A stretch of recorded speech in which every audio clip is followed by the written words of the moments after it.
Hi, my name is Tammy Drinkman, and I have the pleasure of working in children's ministry.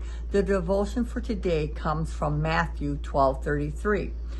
Either make the tree good and its fruit good, or make the tree bad and its fruit bad, for a tree is known for its fruit. We all want to bear good fruit. The question we need to ask ourselves is, what are we doing to grow and produce good fruit? What are we allowing to take up residence in our lives? What are we listening to? What are we reading?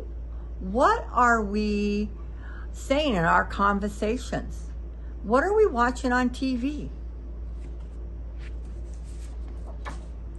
And how much time are we spending with our Jesus in His Word, listening to Him, praying and worshiping Him?